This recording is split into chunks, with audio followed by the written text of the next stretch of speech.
In this video, Shawn explains that he was contacted by a man who suffered a stroke after being on the carnivore diet for a while. And yet 30 seconds or so in his comments section, and I find a good few people who suffered from strokes or heart attacks 12 or 18 months after going keto or carnivore. Is the carnivore diet proponent Shawn Baker trying to kill people and knowingly doing it? I'm Dr. Eric Westman, and welcome back to another Reacts video. If you don't have my top 10 tips to start keto right, please check in the description below. This was sent to me from Goji Man, a YouTube channel where he unabashedly is trying to make the world go vegan. So we may find some bias there, but maybe not. And I found it actually to be an insightful video. So let's see what Goji Man has to say about Shawn Baker.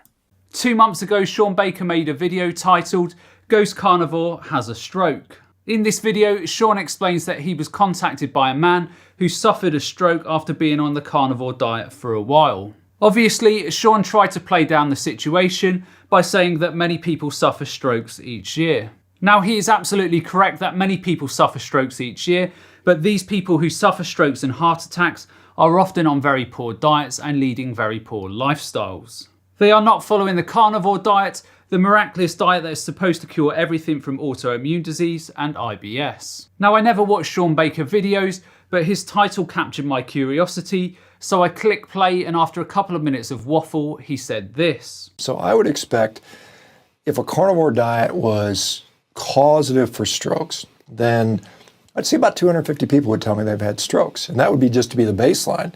So the fact that I've only heard it once out of 100,000 people shows me that it's less likely to occur. So here Shawn was saying that he thinks around 100 to 200,000 people have done the carnivore diet to date, and based on this, he would expect to see more people coming forward saying that they had suffered from strokes or heart attacks. And to date, he had only heard of one.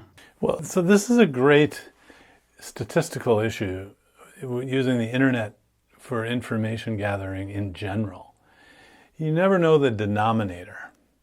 And what I mean by that is a rate or percentage or how often something happens is a function of a numerator and a denominator.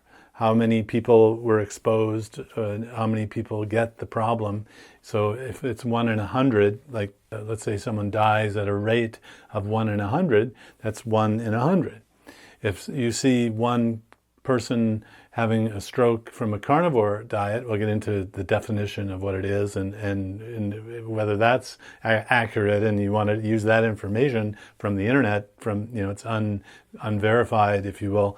But still, let's say you never see a stroke. Let's say on a vegan YouTube one where someone had a stroke, that no one ever says they had a stroke on a vegan diet. Well, still someone might have had a stroke, it just never got into the internet, right? And then the rate of how many times people have it. So I have a problem with both of the ideas here. One is that you can actually determine a rate, like Dr. Baker says. I should have seen 250. It was caused, well, still we don't know the denominator of all people who are doing it, how they're doing it, how long they've done it. You take someone's word for it that they've had a carnivore diet, and then you take their history and they're eating bananas, which is not on a carnivore diet. I take histories of people all the time and they tell me they're following a low-carb diet, and they're not, just because they didn't learn how to do it right. So the assumption that someone knows what they're doing and how to categorize it is a problem, because you're taking self-report. And so the internet is a self-reported sort of information gathering source. Of course, we're assuming that they're not causing trolling or fraudulently giving information about something that didn't happen. Let's say your Goji Man was so against keto diets or someone like him, that he started saying he was someone else and he had a stroke on someone else's site. Well, you know, that can happen. I could envision that happening too. But I guess it would have been better if nobody ever said they had a stroke on any diet. I mean, don't we want that? But now life happens. In my first study that I did on a low-carb diet, someone burnt his hand while he was grilling, and he was on the low-carb diet. So do we blame the low-carb diet for burns on the hand? Well, they grill more. Well, and so I suppose that's an extra risk, but it's not as catastrophic as a stroke. But so now, if we're going to be using the internet to collect information, we got to be very careful for self-reported information, definitions of what a stroke is, or what a carnivore diet is, or what a vegan diet is for that matter. We need to be careful in consuming this information. Now at this point I was thinking, well, not really. It takes years for disease progression to usually manifest in the body. A smoker, for example, can smoke for 30 or 40 years before they develop cancer. Not thinking any more about it, I started scrolling through the comments section of his video, and I was a little bit surprised and concerned about what I saw. And I want to read a handful of these now for you. Tina Christensen said, "My brother went on keto and had a stroke. Someone asked his doctor if keto had caused the stroke. The doctor said that strokes are 30 years of bad habits, not 6 to 12 months. Fast forward 2 years of clean keto and tons of exercise. He is stronger than ever and no meds." So interesting. How could you couldn't write a case study and get it published in a peer-reviewed journal with this sketchy information. What is a stroke? What kind of stroke? Was there high blood pressure too? Was there diabetes? Was there these other things that are clearly related to having strokes?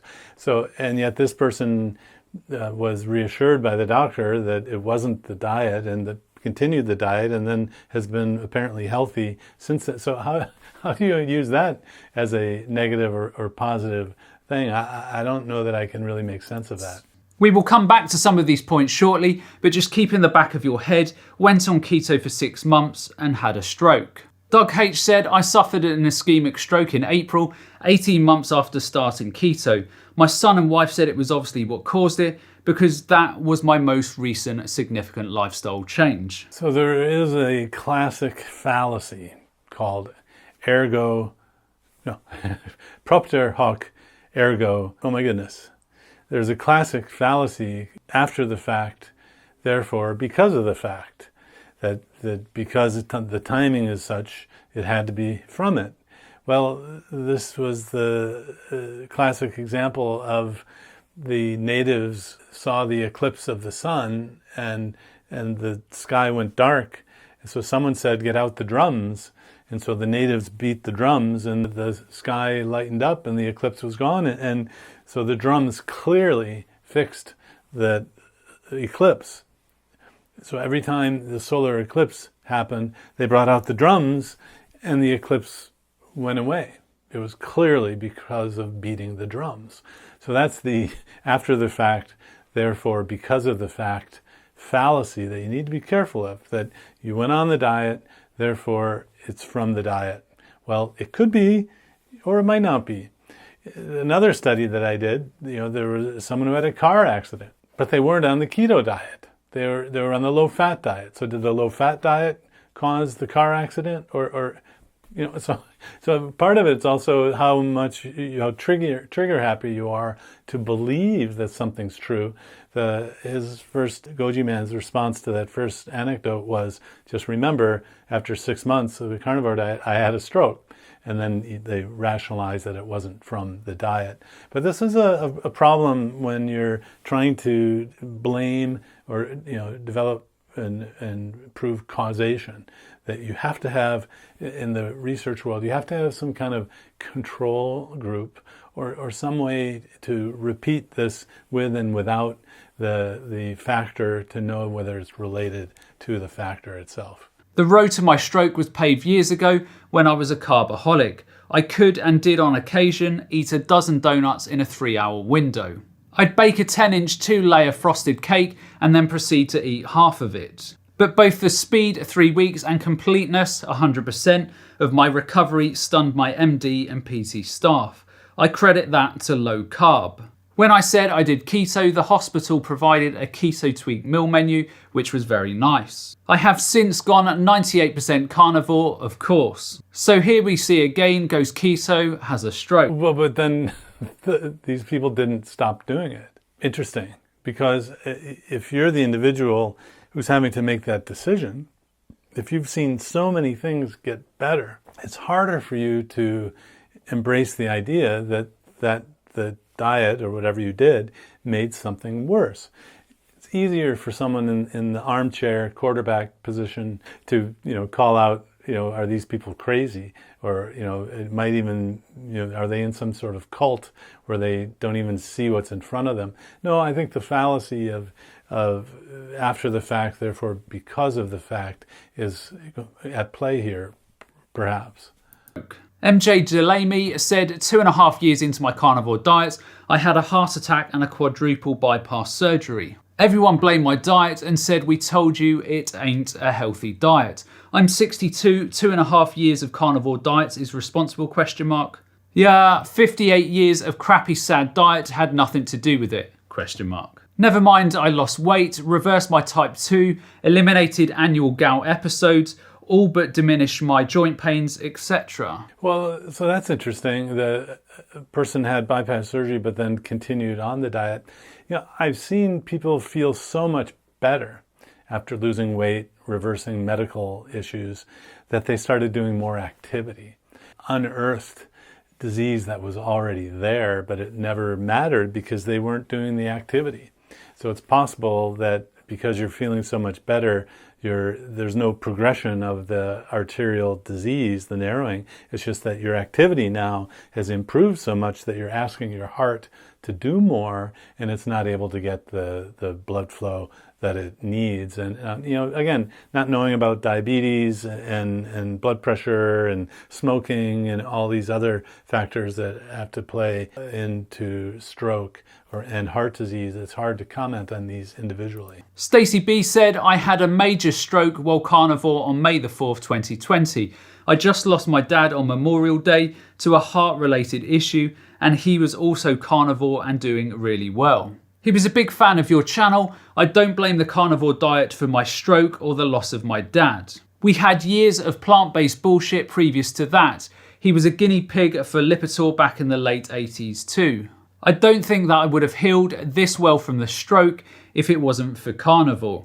My anxiety and depression is gone, and my diabetes is better.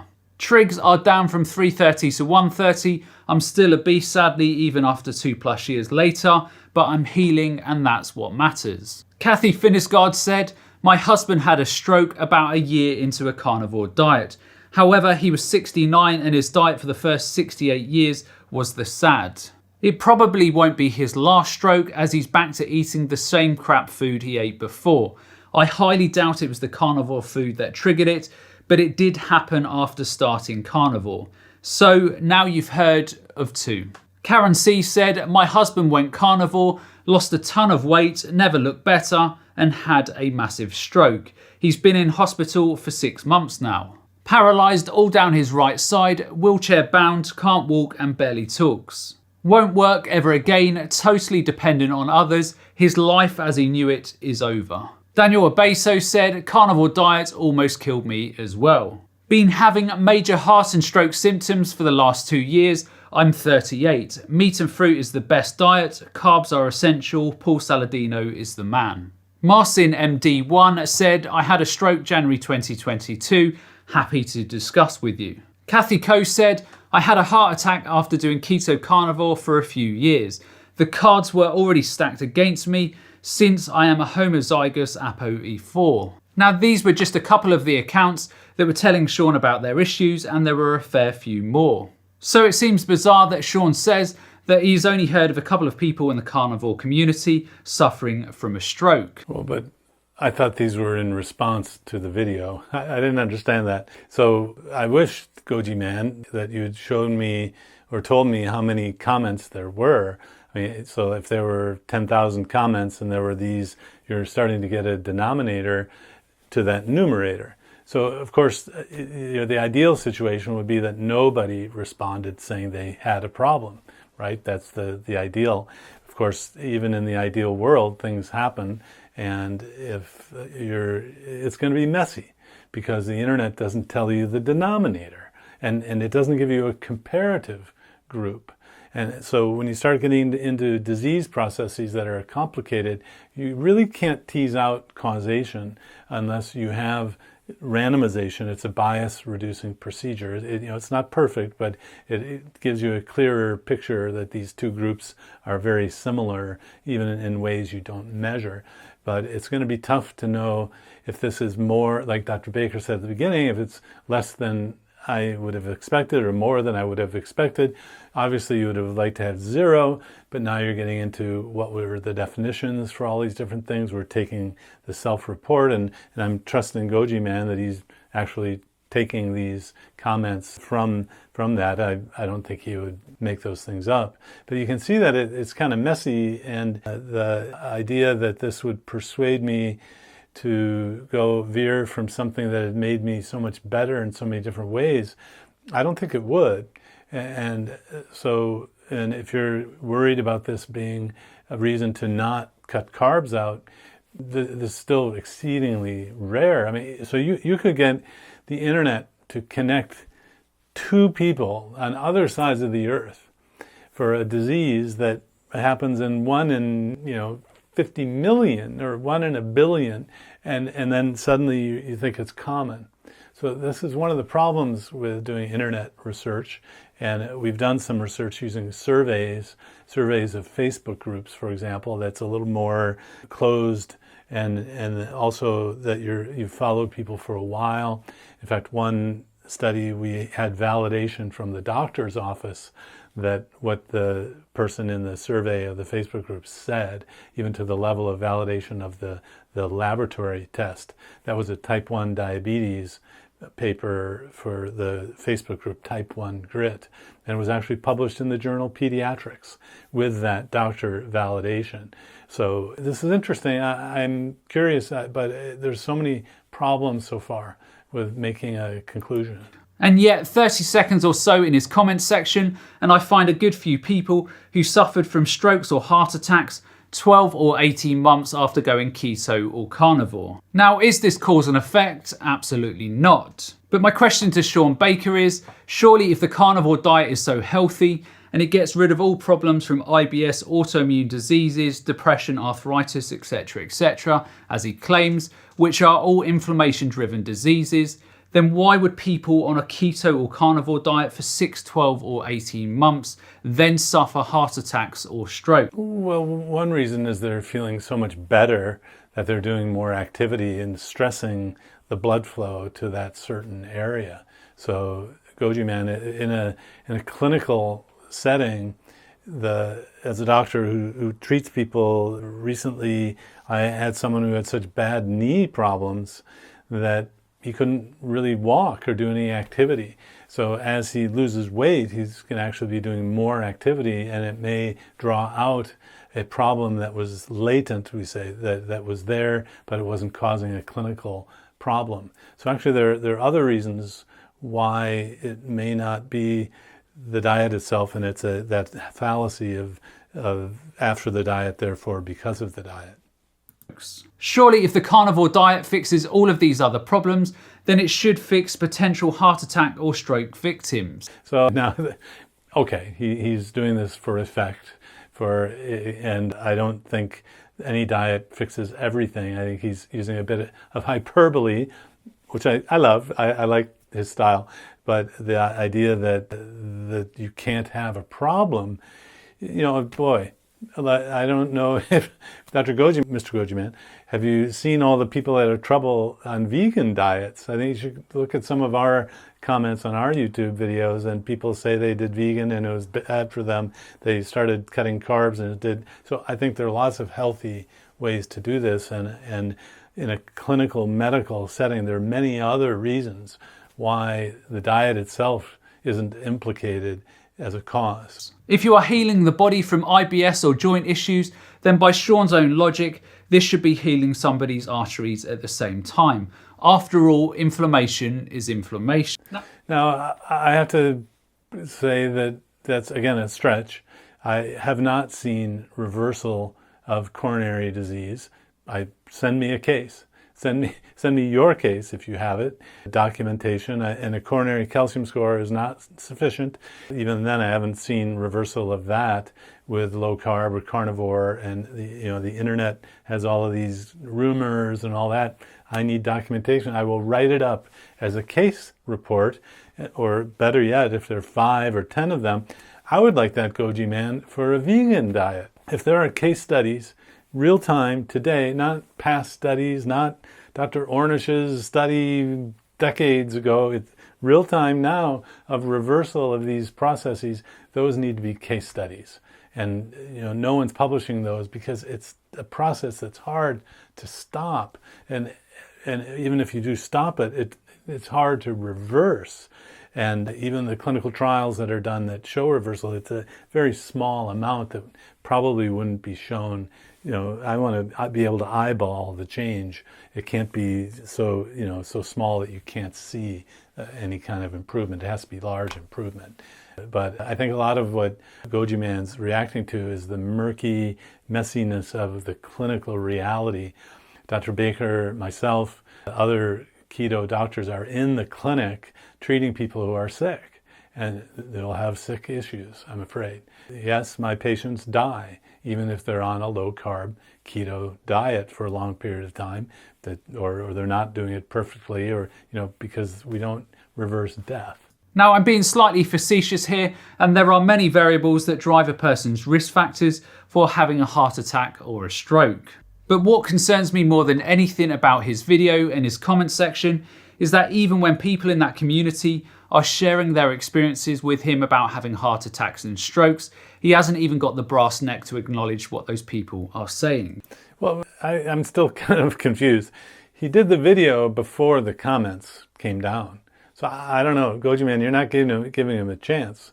I think Dr. Baker should respond to those comments down below, perhaps in another video, and you let him off the hook. I don't know how I would include in this video the comments that have not been put down below yet. So I don't understand that logic, and it makes me a little worried that you're getting upset about something that I wouldn't be upset about, and that's not good. I want kind of reasonable upsetness. If I'd made a video where there were 10 to 50 people, at least in my comment section, saying they had had a heart attack or stroke, following my advice, then every carnivore or keto person on the globe would be losing their mind. But when a keto or carnivore suffers a heart attack or stroke, they simply did it wrong, or it was the plants that they ate before. Well, no, it actually could have been the plants they ate before. Or it could be the unearthing of something related to something other than the plants. So there's a false choice here, right? Meat-based, plant-based, I don't fall victim to false choices. There are a lot of ways to be healthy, and I think these guys are for effect, for facetiousness, sparring a little bit too much and confusing a lot of people who you may have had your life changed by a dietary program, and that these videos are things that I hope you don't get upset about, because the changes that I've seen have been favorable. For the most part, we monitor everything that has to do with health if someone's in a clinic following any kind of dietary pattern, including keto. The double standards in that community is unbelievable. Well, so I like Goji Man's style. However, I've also learned that in a clinic, most people don't want the doctor to be facetious or to be sarcastic. Most people prefer a doctor to be honest and straightforward. How I can't, Goji Man, say, ha ha ha, you have cancer, ha ha ha. I mean, that's just not the style that most people want. So on YouTube, you can be facetious and sarcastic and make post hoc ergo propter hoc insinuations, but I'm not convinced yet. I'm not worried to any great degree. I'm worried about any kind of dietary pattern. We don't have research studies over a long period of time for any kind of diet. Hope that's helpful. This was a good one. Internet information is tough. How to respond to it maybe it's what we call hypothesis generating. That would be a good place to put it. And now studies should be done to really see the denominator, or have comparative studies to see if one dietary pattern has more risk than another. Hope that's helpful. Please click like if you liked it and subscribe so you don't miss out on further videos. If you don't have my top 10 tips to start keto right, check in the description below.